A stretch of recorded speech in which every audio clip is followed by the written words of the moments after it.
आज भगवान द्रौपदी को जब भगवान सुदर्शन चक्र छोड़े तो सुदर्शन चक्र छोड़ने के बाद में भगवान की उंगली कट गई। आज तक नहीं कटी, आज ही क्यों कटी? क्योंकि भगवान द्रौपदी की भविष्य की व्यवस्था बना रहे हैं। भगवान की उंगली कटी तो उस सभा में कहते हैं बड़े बड़े दास दासियां, भगवान द्वारिकाधीश की पटरानी रुक्मणी इत्यादि बैठी हुई थी। सबने कहा रे राम राम, सब दौड़ी, बताओ भगवान की उंगली कट गई, उंगली कट गई, किंतु कोई कुछ कर नहीं रहा है। और उसी सभा में द्रौपदी भी बैठी थी। द्रौपदी ने तुरंत अपनी साड़ी का एक पल्लू फाड़ा, पल्लू का चीर फाड़ा और वो चीर निकाल करके कन्हैया के जो घाव था ना वहां पर बांधने लगे।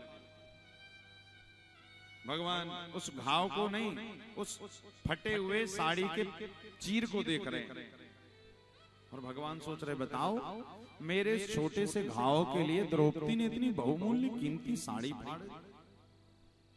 द्रौपदी तुम्हें ऐसा नहीं करना, क्यों फाड़ दिया रे? ये तो छोटा सा घाव था, ठीक हो जाता।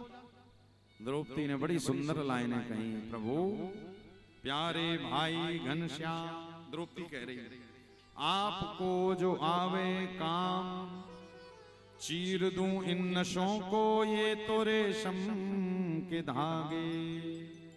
प्रभु आपकी सेवा में यदि ये शरीर भी लग जाए तो मैं लगाने तैयार हूं, फिर तो ये रेशम के धागे। और द्रौपदी ने आगे कहा, मैंने कहा फाड़ा चीर, देखते ही पीर, ये चीर छोड़ भागे नाथ। और वो धागे हैं अभागे, जो ना लागे काटी उंगली पर, जो लागे काटी उंगली पर, आज भाग उनके ही जागे नाथ। जो आपके इस घाव पर बंध गए ना जो धागे, उन्हीं के भाग्य जागे। साड़ी तो इतनी बड़ी थी, किंतु ये सारी साड़ी भाग्यवान नहीं है। जो साड़ी का चीर आपके हाथ में बंध गया वो भाग्यवान। तो अब कहो महाराज भाग्यवान कौन है? बोले जो भगवान की कथा में आ गया ना, उससे बड़ा कृपाशाली और कोई नहीं। और जो अभी भी बाहर है वो भटक रहा है, उससे बड़ा अभागा दुनिया में कोई दूसरा नहीं। द्रौपदी कह रही प्रभु जो जीते जी आप में लग गया, बोले आज भाग उसके ही जागे। तो भगवान ने उंगली को घुमा घुमा कर देखा, उसमें कितने धागे थे? ठाकुर जी ने कहा 999 धागे थे उसमें जो बांधी थी। भगवान ने कहा बस द्रौपदी आपने अपनी व्यवस्था कर ली। अब भविष्य तो भगवान को भविष्य पता था, और जब वो समय आया तो भगवान एक एक धागे के बदले ठाकुर जी एक एक साड़ी प्रदान कर दी। इसी कारण आज द्रौपदी ने जब भगवान को पुकारा कृष्ण कृष्ण महाबाहो, तो इस दृश्य को उत्तरा ने देखा। उत्तरा ने कहा कि मेरी सास द्रौपदी ने भगवान को पुकारा और भगवान आए।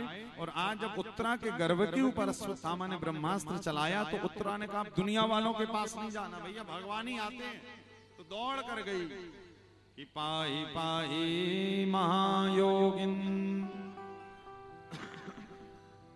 देव देव जगतपते नान्यम त्वद भयम पश्ये यत्र मृत्यु परस्परम। कथा ध्यान से सुनिएगा। भगवान को जब पुकारा ना द्रौपदी ने, एक बार हम ये कथा सुना रहे थे कहीं पर, तो किसी ने हमसे प्रश्न किया था। कोई बुद्धिजीवी थे तार्किक, उन्होंने प्रश्न किया, बोले कथा के बाद, बोले महाराज आपने कहा कि जब जीवन में कष्ट आए तो भगवान को पुकारना चाहिए। तो उन्होंने कहा महाराज यदि कष्ट आए, बीमार पड़ जाए, चोट लग जाए, तब भी भगवान को पुकारे, तब डॉक्टर के पास ना जाए। हमने कहा नहीं, जाना तो डॉक्टर के पास पड़ेगा।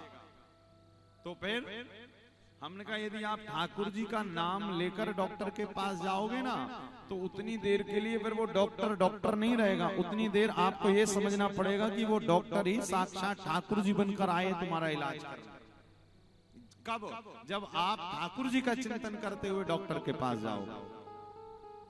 और फिर बाकी रोगियों की तरह तुम्हारा इलाज नहीं होगा, फिर वो डॉक्टर तुम्हारा इलाज स्पेशल करेगा। इसी कारण कष्ट आए तो जाना तो डॉक्टर के पास है, किंतु चिंतन ठाकुर जी का करना। आज उत्तरा के ऊपर भी जब कष्ट आया तो दौड़ी दौड़ी गई, हे प्रभु रक्षा करिए, हा नाथ रमण प्रेष्ठा। और अब विचार करिएगा, भगवान स्वयं जब जन्म लेते हैं तो मां के गर्भ में कभी नहीं जाते। भगवान का जन्म नहीं, ठाकुर जी का प्रागट्य होता है। जब राम जी आए तो क्या लिखा है? भय प्रगट कृपाला दीन दयाला कौशल्या हितकारी। प्रगटेगी नहीं, भगवान का हमेशा प्रागट्य होता है, किंतु यहाँ पर जब उत्तरा ने पुकारा तो भगवान अंगूठे का रूप बनाकर उत्तरा के गर्भ में प्रवेश कर गए। लिखा है अंगुष्ठ मेव ममलम, भगवान अंगूठे का रूप बनाए और उत्तरा के गर्भ में चले गए। क्यों चले गए? क्योंकि उत्तरा के गर्भ में भगवान का भगत पल रहा था। और ठाकुर जी सोचे भैया भविष्य में परीक्षित हमारी कथा सुनेगा, और यदि ये कहीं चला गया तो फिर कथा का श्रोता कौन बनेगा? इसी कारण भगवान ने कहा नहीं, इसको बचाना पड़ेगा। और आज भगवान अपनी मर्यादा को तोड़कर आज उत्तरा के गर्भ में प्रवेश कर गए और अश्वत्थामा के ब्रह्मास्त्र से परीक्षित की रक्षा करी है। परीक्षित का जन्म हुआ है। परीक्षित ने चारों ओर परीक्षा भरी निगाहों से देखा कि भैया जो दर्शन मुझे माँ के गर्भ में हो रहा था वो दिखाई नहीं दे रहे, कहाँ गए? तो नाम पड़ गया परीक्षित। परितः इक्षति इति परीक्षिता। कौन है परीक्षित? बोले जो हमेशा परीक्षा भरी निगाहों से देख रहे सबको, मन में भाव है कन्हैया कहाँ गए। भागवत में वर्णन आता है वही परीक्षित धीरे धीरे बड़े हुए और परीक्षित जी के जीवन में एक लीला प्रकट भई है। जब अपने युवावस्था को प्राप्त किए तो परीक्षित जी ने अपने राज्य में एक दृश्य देखा। विशाल काला पुरुष, एक पैर वाला बैल, और वो काला पुरुष एक गाय रूपी पृथ्वी को मार रहा था। भगवान पहुंचे, परीक्षित जी पहुंचे, और वो विशाल काला पुरुष कोई और नहीं था। कौन था?